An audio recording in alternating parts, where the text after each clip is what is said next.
With this setup, we are not only playing chess, we are playing against the psychology of the average London system player. We are forcing them to do the one thing that they hate the most. And that's exactly where they start feeling uncomfortable. If you're tired of facing the London system, this video is for you. Today I'm going to show you one of my recent games against the London, and I'll explain my favorite setup as black. It's simple, it's effective, and most importantly, it exploits what is the biggest weakness of London players.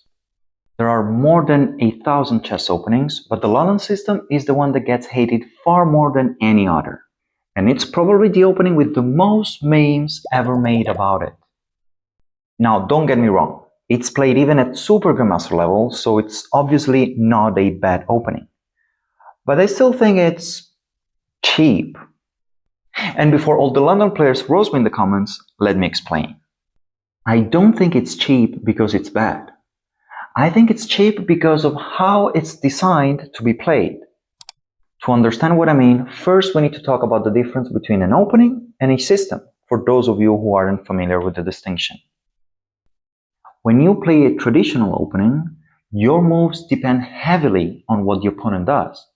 You have to react accurately, no concrete theory, and different move order lead to completely different positions. A system, or setup-based opening, is completely different. You play a fixed, predetermined sequence of moves regardless of what your opponent does. So you reach very similar positions game after game. And that's exactly why I call the London system cheap. London players can often play the first several moves almost on autopilot, and they reach the same type of middle game every single game they play as white.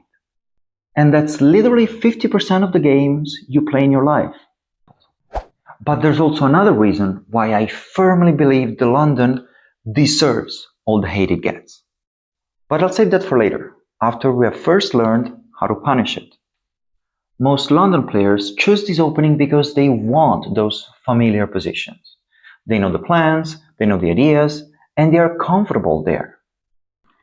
Our goal as black is to take that comfort away, and since white is using a setup-based opening, we're gonna fight fire with fire. We will use a setup of our own and beat them with their own weapon.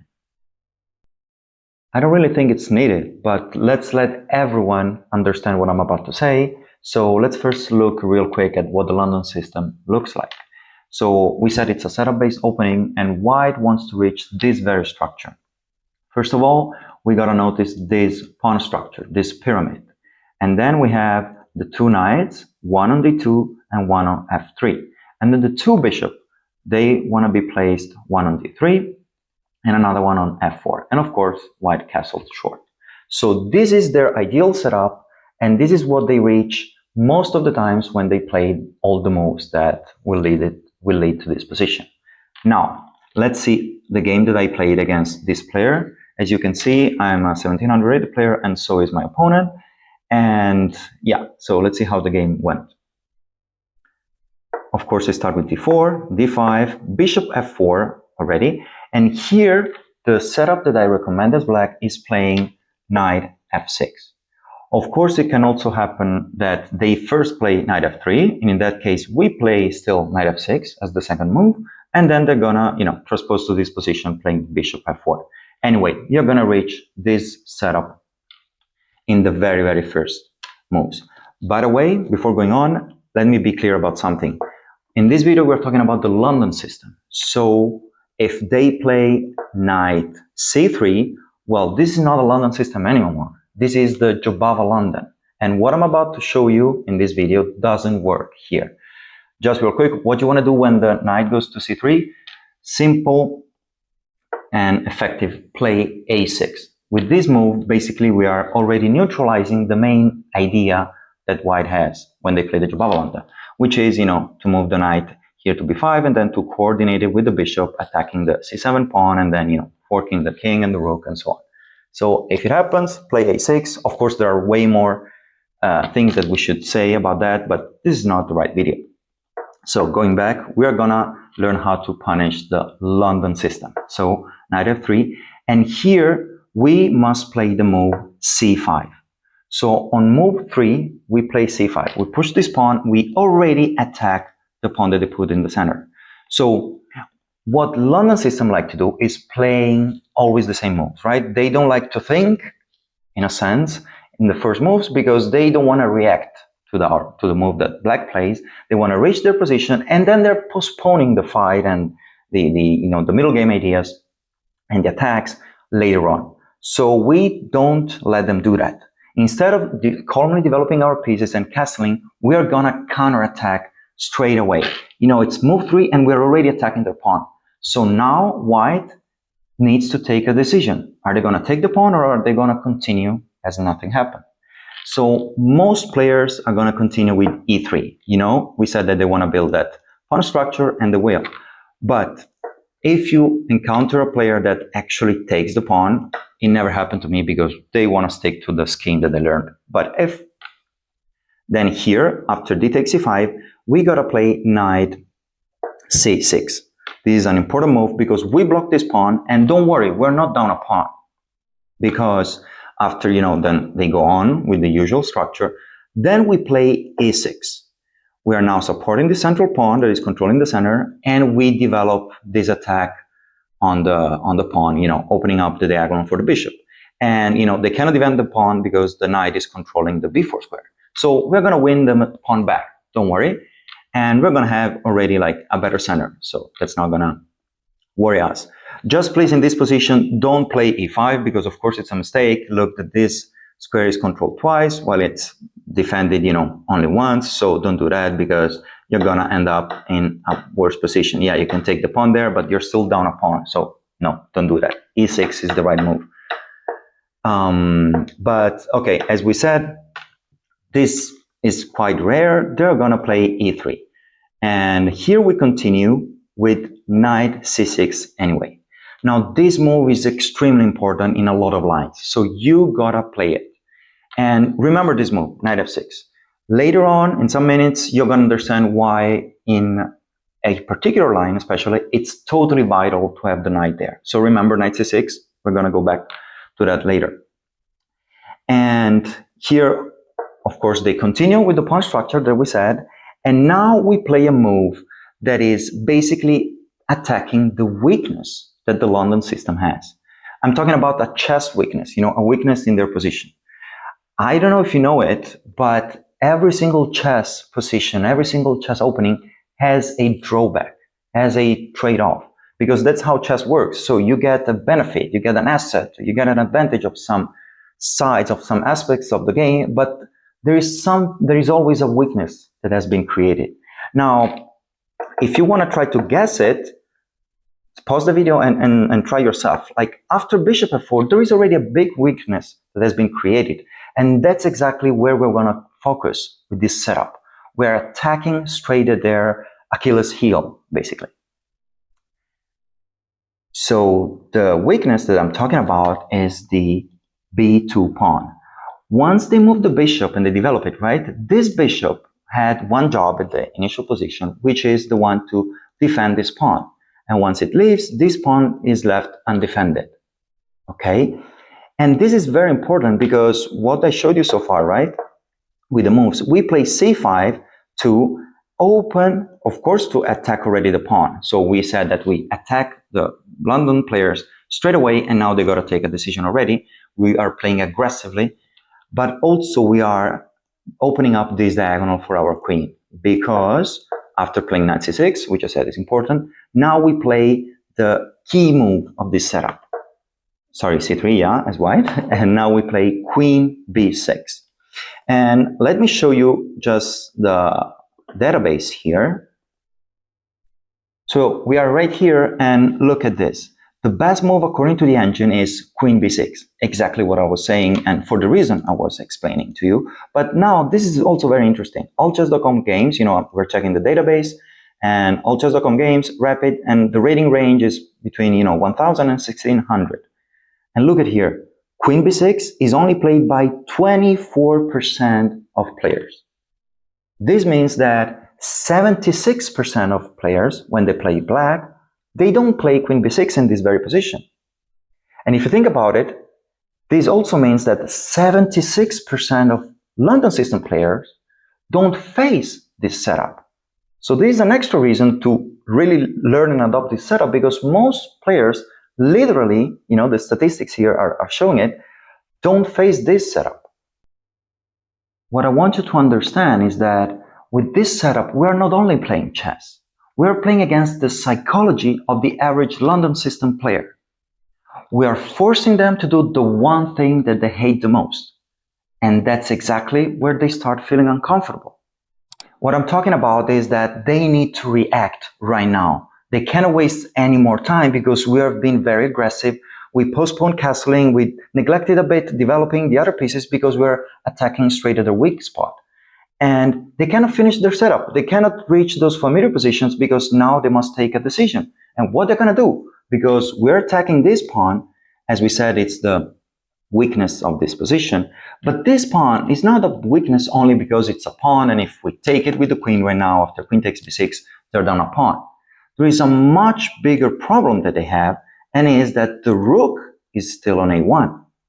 And we can win the rook with queen takes a1. So they really need to do something about our attack. They cannot neglect it as they usually do, right? So what can white do right here? There are basically 4 main moves that white can choose, and we're going to see them all. Some of them are like rather quick, so basically they need to defend this pawn. They can defend it by pushing it with b3, or by defending it with a queen move. So they can go to queen c1, queen c2, or queen b3, because all these 3 moves let the queen defend the pawn, of course. So what my opponent played in the game is queen c2, so that's the line that we're going to see last. And let's first get rid of the most boring lines. So what happens if they play b3? Now, here we just take towards the center with c takes d4. They're going to take back, probably with the c pawn, to have still 2 pawns in the middle. And now we play bishop f5. So, okay, they of course defended their pawn, but look what happened. First of all, we have a strong pawn in the center that is controlling these 2 squares, and that's okay. But also, we have now a bishop on f5, which is controlling d3. And as I said at the beginning, that's where they like to develop their bishop. So now they cannot have their bishop there anymore, because in best case scenario, it's going to be traded. So that's already, messing with their plans. And of course, also we talked about that pyramid, and well, that's also long gone dream, because the pawn structure has been compromised permanently. So they're already out of their comfort zone, and now we can go on, pushing e6, developing the pawn, castling, and we play chess. So what I want to make clear here is that with this setup I'm showing you, we're not going to win every game. Not at all, because there is no such thing as the perfect opening in chess. Otherwise, everyone would play that, right? But we're trying to equalize the situation, and being black, that's a very good goal, because white already, when the London system player already knows what the move they're going to play, they know the position they're going to reach, so we take that away from them, and at least we're on the same level. Now, both of us needs to play chess, needs to not improvise, but yeah, we are fighting with even weapons, right? So this is what's going to happen. We're going to have like an even fight if they push the pawn. And another passive move is if they play queen c1. So look at this move. They just moved the queen to a very passive square. It's defending a pawn, and it's like hitting against the pawn. It's not doing anything actively, but this is a way to defend. So what should we do as black when white plays like that? Then again, we take towards the center, and after they take, as we said, the pawn structure right now is gone already. And again, we play bishop f5. So the same moves as we played in the other line, we do the same thing. We just mess with their usual development. And again, yeah, we continue. Of course, here you got to play chess. I'm not saying that you're going to have like a winning position already. So now that we got rid of the 2 more boring lines, so b3 and queen c1, now let's look at the juicy part of this setup. The best move here is queen b3, And it's basically already, this is defending the pawn, but is already now counterattacking black at the same time. So this is why I said juicy. Now we're going to see what happens here, because the two queens are looking at each other. And what shall we do now? So guys, please don't trade queens here, because if we play in queen takes b3, after a takes b3, this is very good for white, because we traded queens, so we took away one of the heavy attackers of the game, and most importantly, we opened up the diagonal for them. So before trading queens, their rook was here, boxed in, and is not doing anything, and basically we're helping white to have another attacker. So you don't want to do that at all. This is the perfect scenario in which, to trade is a mistake. You shouldn't trade because it's gonna help the opponent. And let me just add something here, because it's very important. And this is, when I learned this thing, it was like a big game changer in my chess, because I thought, as a beginner, I remember that whenever I could trade, I would trade because I wanted to simplify the position, right? Because look at here, there are so many pieces. They're attacking. The knight can jump there. The other one can jump here. We can trade these two pieces, and then we don't know what happens. But if we trade off things, right, there are fewer factors to consider. So the position is easier, is more simple. Well, that's true, but that's not how you improve at chess. You need those complicated positions to improve, first of all. And secondly, when you trade, there is always someone who will benefit from the trade. No, when you trade equal pieces, there's no such thing as an equal trade. One of the two sides will have an advantage of some kind. So just remember that in chess, trades are not mandatory. The two pieces can look at each other without trading, right? You keep the tension. And another thing that really helped me out was that a trade, this is a bit extreme, but it really helps.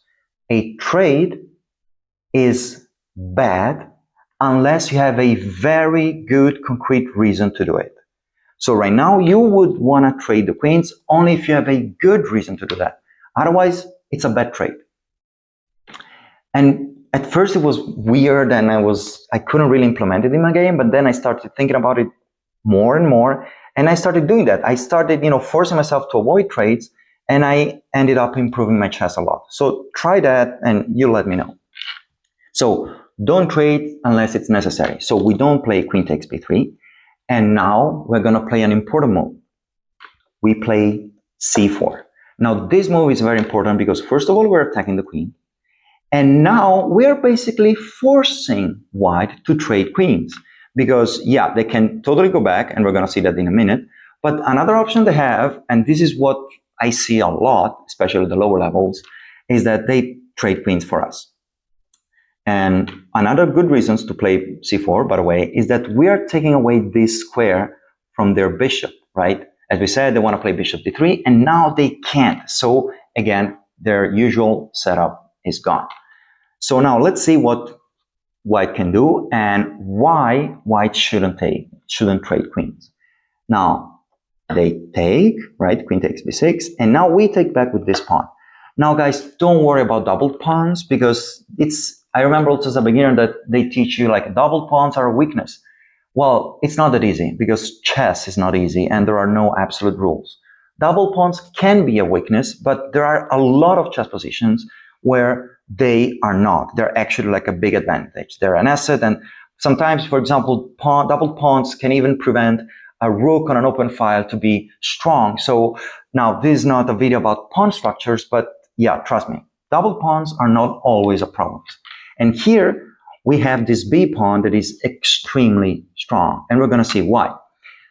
By the way, white traded, so now we have the open file for our rook. So now magically we have one extra piece that is being developed and active. So let's see how it goes on, right? So now white avoided losing the pawn. They're happy about that, they think, and they keep on developing, right? So knight bd2, for example, and now the b pawn is going to be pushed, and it goes to b5. And if white continues, so we said they cannot develop here, so bishop e2, right? They want to castle. Now we play b4. And we start pushing this b pawn that we got on b6, right? Because what's going to happen now? Imagine that it castles. Now we take, bishop takes c3, b takes, I'm sorry, b takes c3 and b takes c3. And now we created already another weakness in white's position, because there is this pawn, which is a backward pawn, right? It cannot be defended by other pawns, and is stuck here. And by the way, this pawn, maybe I forgot to say that later, is so strong because it's an advanced pawn. It's controlling two squares in the middle of, that's the half territory of our opponent, and it's also sustained by another pawn.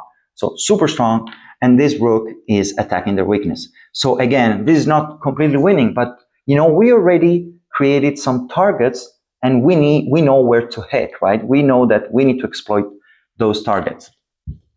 And so yeah, we go back, as we said, and we go and play b4. And now, for example, if white doesn't castle, right, because we're going to create that backward pawns, maybe they take our pawn, but now we play knight takes b4.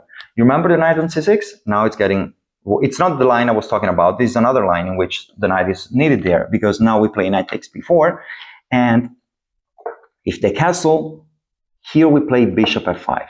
And look, we have very strong ideas, attacking ideas, because we have, as I said, these two strong pawns. Now this bishop is controlling this diagonal and can coordinate very well with our knight that will jump in the middle of their territory and is going to create a lot of problems. So again, trading the queens created this strong attack. So basically, we understood that maybe white knows these things, and they want to prevent this push, because, as we said, it's gonna help black have some attacking ideas already. So what if they play a3? Because of course they want to prevent the push. Well, to trade is a mistake, we said, and white shouldn't have traded, because now we play b4 anyway. And if they take, we can take with the knight. Knight takes b4 here, it's possible. Because this knight is not hanging, because this pawn is pinned. Why? Because after they take it, this rook is on an open file. We activated our rook. We developed it thanks to the trade that white did. And that's how white is going to lose the rook. So this is all to show you all these lines. I know it can be overwhelming. It's a lot of things if you've never seen this setup, but try to rewatch also these videos, go back and see all the lines that I explained. And after a couple of times you watch it, I swear it's going to make sense, and you're going to see that it really works. So here we've seen that white shouldn't trade. And after we play c6, so maybe white knows it, and they're gonna retreat the queen, still, defending the pawn. So they play queen c2, all right? This is a good move. And here we play bishop f5. We attack, once again, their queen.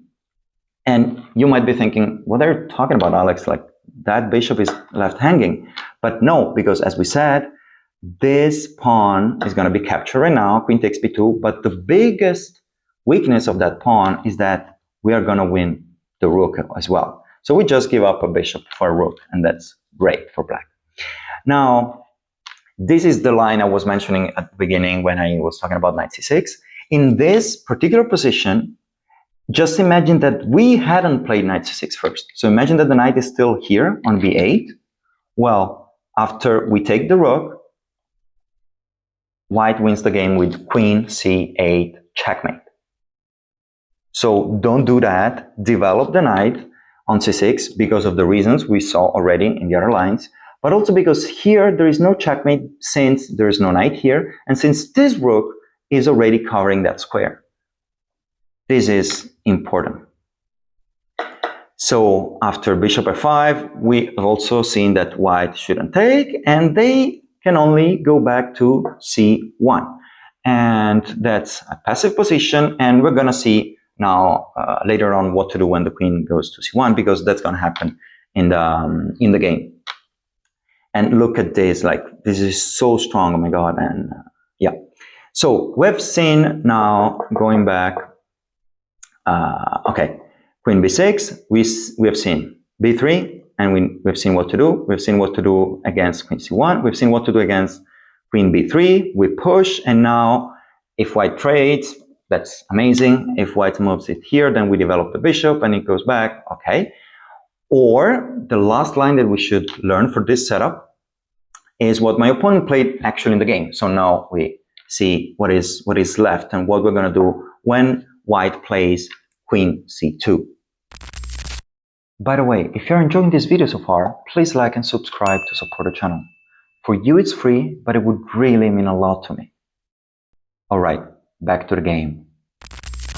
So if white plays queen c2 already, defending this pawn and not coming, to b3. By the way, in the previous line, if you've seen like the queen comes back here, then comes here, then it's attacked by the bishop and goes back there. So we are basically attacking, getting also a space advantage. We're developing pieces, and white is basically moving the queen back and forth. So amazing. So this is also a very good move, which is queen c2. It avoids the creep trains, of course, and it defends the pawn. So what we do is also here playing bishop f5. We are attacking the queen. And again, as we have seen earlier, they cannot take it because we're going to have queen takes b2, and since the knight is moved, yeah, there is no checkmate threat. This is good. Now, what my opponent played is queen c1, and we're going to see how the game went on. But here, I think it's not going to happen at the lower levels. I've been playing this setup for around, I want to say 2 years, more or less, and it never happened that a London player played the move I'm about to show you, because London players, they like, to reach their setup and then to postpone the fight, right? So usually, of course, every person is different and every player has their own playing style, but they don't want to go for fierce lines. But here there is a sharp line that we should know, and is after bishop f5 attacking their queen, they ignore the attack and they counterattack our queen with d takes c5. So now what? Well, this is an open fight and it's going to be brutal. We take their queen, bishop takes c2, they take ours, of course, and now first we take their knight as well. So they got to take back with the rook takes b1, and now we take this pawn, and okay, now this pawn is being attacked by our rook, right? So they're going to play a3, and we reach this position in which the game is going to be very messy. This looks like one of those romantic games in which we throw romantic in the chess sense of the term, of course. So very wild. We're basically throwing pieces at each other's faces. And yeah, so there are positional weaknesses. Look at here. These are two weaknesses right now because we traded pieces and we're going towards an endgame, and those two the doubled isolated pawns are going to be a liability. But at the same time, we're going to throw fierce attacks. And again, we're in an open territory, in open waters. And I really doubt that a London system player finds themselves familiar here, because it's just messy. We're just fighting in the mud, And so yeah, here we play e6. Of course, we got up before really being extremely aggressive. We develop a castle, and then we are gonna fight. But yeah, if you ever encounter a player that goes for this line, please let me know in the comments, because it's very rare. It's possible, of course, but yeah, in 2 years, let's say, it never happened to me. So what happened in the game? Now we have seen all the possible lines, all the theoretical lines, and now let's see what to do when the opponent actually plays safely. So he goes back, right? Queen c1, because my opponent is a 1700 after all. He's a good player, he's a decent player, and he knew what to avoid, what mistakes not to make. So right now, what are we gonna do? And so I played c4 first of all, because in this line they didn't play queen b3, right? So I didn't have time to push the pawn to c4 yet. So I do it, and again, see how strong this is. This is an advanced pawn. It's already in the middle, in the territory of white, and it's supported by our pawn. It's taking away this square for the bishop, and we have 1, 2, 3, 4 pieces developed with this space advantage already, while white is 1, 2, 3, but this queen is not in an ideal position because it's very passive. So this is already very good. And now how do we go on, right? I just pushed. Well, my opponent, developed the other knight because of course they want to go on with the usual script. So here we have some good position, but of course first we got a castle because safety first. So we go e6, and here, you know, this is what I was saying when we go off script, and the opponent doesn't really, you know, these positions are not familiar for them because now he already pushes b4, but this move is not a good move in this position. You know, there are not the reasons to already start this aggressive attack here because they're behind in development and the queen is still in the center. They shouldn't play like this, but they're not familiar with these positions, and that's exactly what we want to do, right? We want to take them to an unknown territory, and then we play pure chess there. And you're going to see that, I don't know, they might have a lot of weaknesses, you know, tactic-wise in calculations, and we're going to see.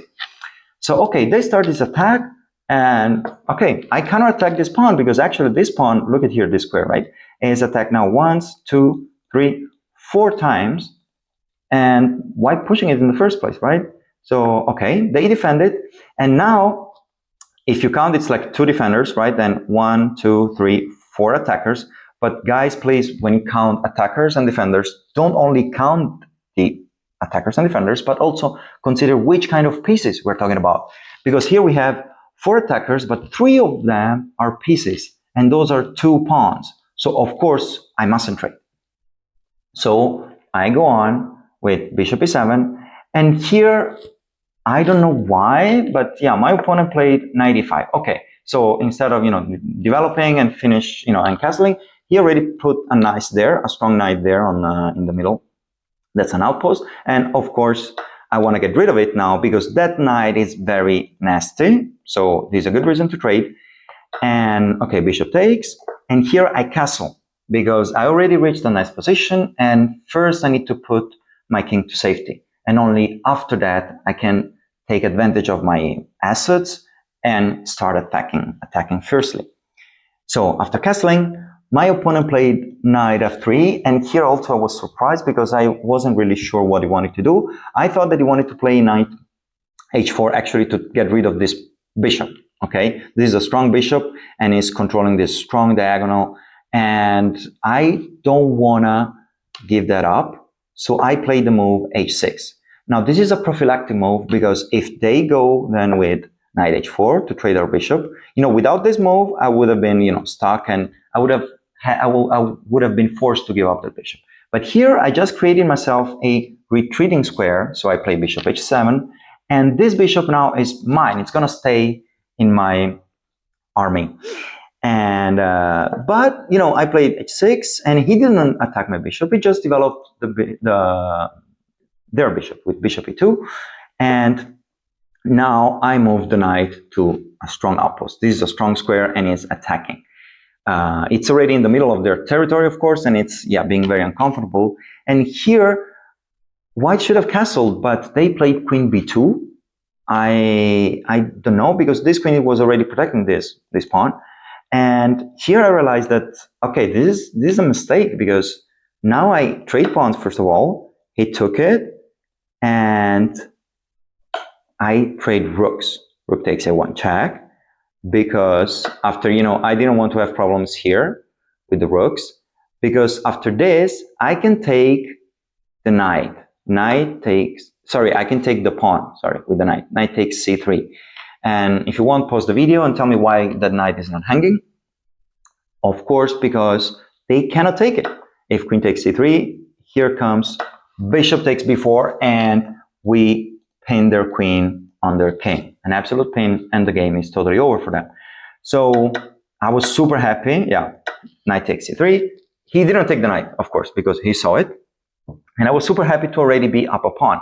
So, you know, we have a safer king. We have all the pieces developed so strongly. We're also up in material. Okay, this is great.